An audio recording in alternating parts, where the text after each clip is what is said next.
Hello, viewers. This is author Arun Chadda talking to you. Welcome to the Management Show.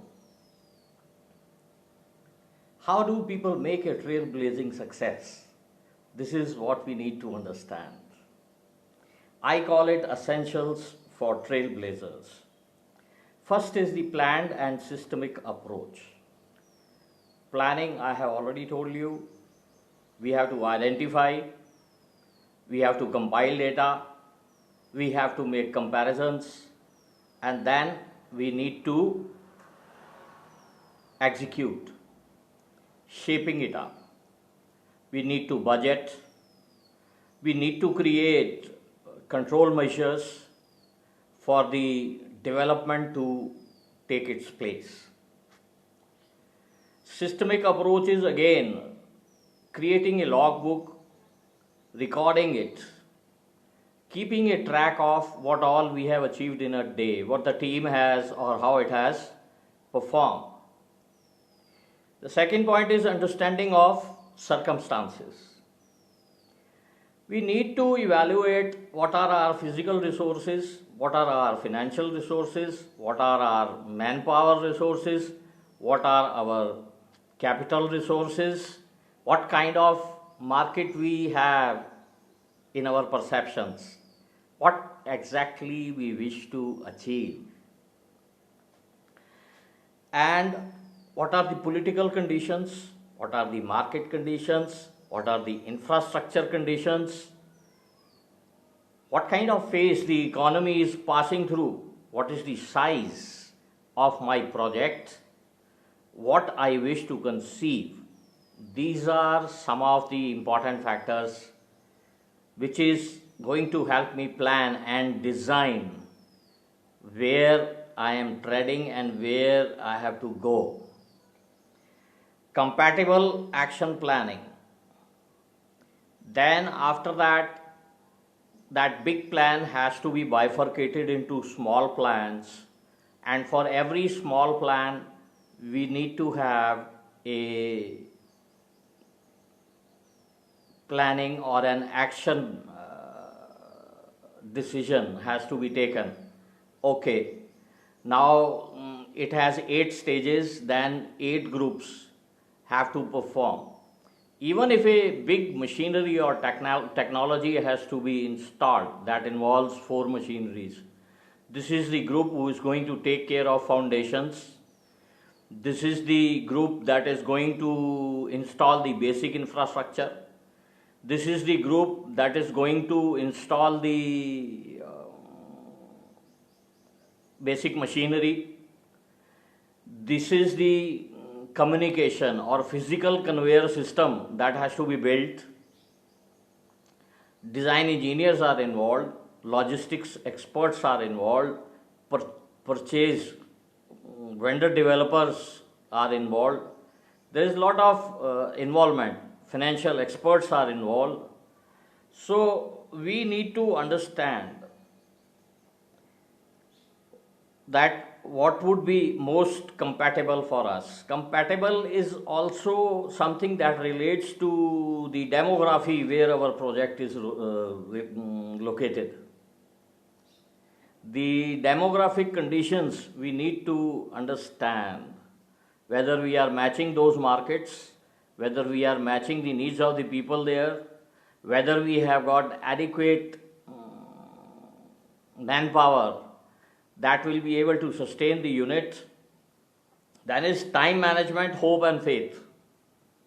Again, if I have fixed a gestation period for conceiving a project, let us say a time of 6 months or a year, then I need to trust myself, I need to trust my people, and I need to trust the system, the way the finance will be managed, the way each and every action related to the project shall be managed. I need to evaluate that, I need to understand that. It is again very, very important. Then is holding and carrying along the team. When we place a project into conception and we start building up a team, a member will come, a member will go. Then again a member will come, a member will go. all the time it is very difficult to find out the trustworthy people. Trust begets trust. It is an old saying. But how to develop that faith? You require long term partners to do business. If a man comes to you, you know he has a short term utility. You will sign a temporary contract with him. A contractual assignment will be given, he'll do his work and he'll go.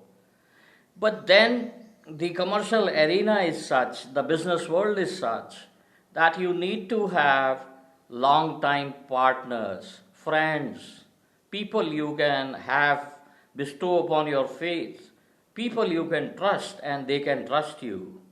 They know we are joining hands with right kind of person.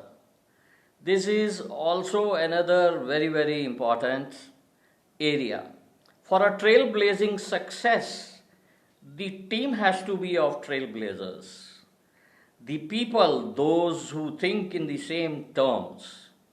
And this factor cannot be ignored or denied. I'll do a quick recap. This is part 1 of trailblazing success. We'll be adding a part 2 also.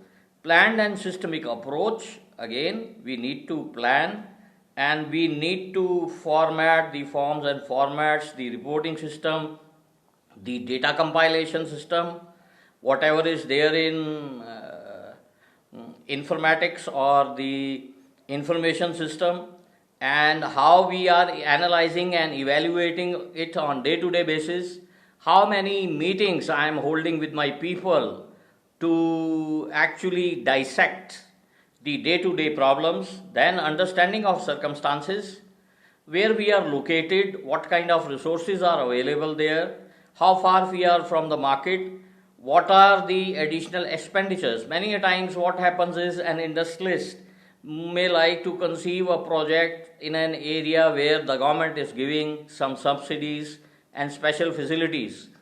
But when we conceive the project, the location is such that over a period of time, we are not benefited anywhere by those subsidies.